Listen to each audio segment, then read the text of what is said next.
You know that feeling, right? There's a leak, you clean up the mess, dry everything off, and whew, you think, okay, crisis averted. But what if that's not the end of the story? What if the real damage is just getting started? Somewhere you can't even see it. So let's just put it out there. The puddle is gone, the leak is fixed.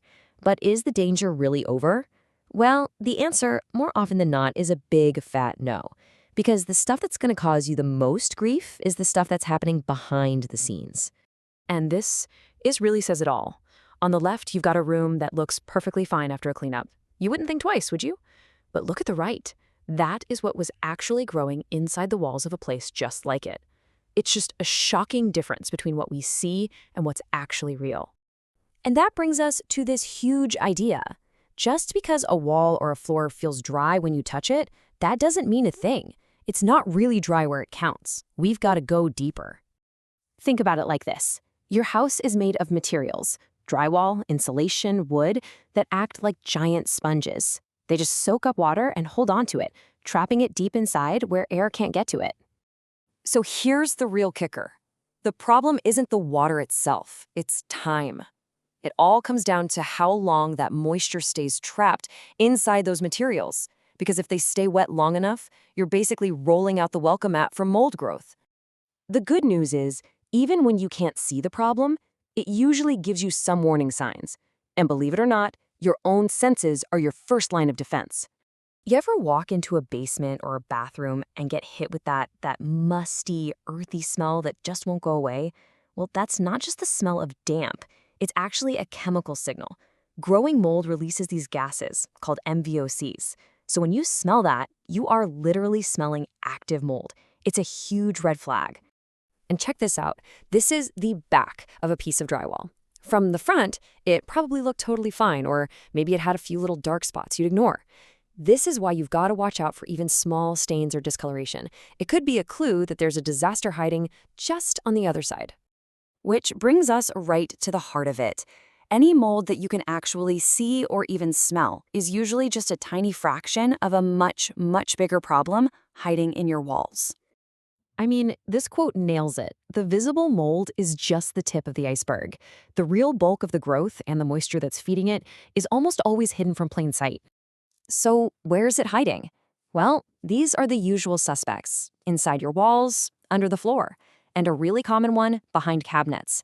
And let's be real, for anyone in areas like Greenville with crawl spaces, oh man, that space under your house can become the perfect humid breeding ground for mold after a leak. And here's a pretty nasty example. This was the back of a kitchen cabinet. To the person living there, everything looked totally clean and normal. But just a few millimeters away, this was going on. Completely out of sight, out of mind. Okay, so if you can't see it, how in the world are you supposed to find it? Well, this is where the pros come in. They have some seriously cool tools that let them see the things that we can't. It's basically like having X-ray vision for your house. On the left, that's a thermal camera. Wet spots are colder than dry spots, so they show up as these dark blue or purple patches. Then they use the tool on the right, a moisture meter, to confirm it. It gives a hard number, so there's zero guesswork. And this whole scientific process has a name. It's called moisture mapping. It's a systematic way to trace exactly where the water went, find every single wet spot, and make sure nothing gets missed. It's about solving the whole problem, not just patching the part you can see. And this isn't just some made-up process. The pros are following a strict rulebook written by the ICRC. That's the main certification body for the entire industry. So the job is being done based on science, not just a hunch. Okay, so we know what the problem is and how to find it.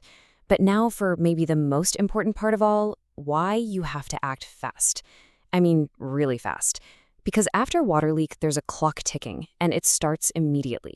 I mean, just look at this timeline. It is wild how fast things go bad.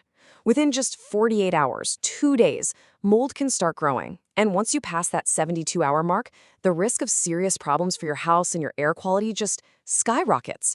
The window of opportunity to prevent a major issue is tiny. And when things do go wrong, they tend to go wrong in two big ways. First, you've got structural damage. The moisture can literally rot the wood frame of your house and weaken your drywall. And second, it hammers your indoor air quality, because your HVAC system can blow all those contaminants all over the house, which isn't great for your health. This picture right here is a perfect example of that structural danger. That's not just a stain, that's a wood subfloor that's been rotted through by moisture and mold. And this is the kind of damage that can happen silently, right underneath your feet, for months or even years. So, what do you do if you think you might have a problem? First, just think about any areas that have had water issues before. Pay attention to those musty smells or any weird stains. And this is really important. Don't start ripping things apart yourself. That can make it way worse by spreading spores. The best thing to do is get a professional to check it out and find the real source of the moisture. And that kind of brings us to the big question, right? The point of all this isn't to make you paranoid about every little drop of water. It's about being smart and being informed. Because after a leak, we now know the most dangerous problem isn't the one you cleaned up. It's the one you can't see. So now that you know what could be hiding, what's your plan?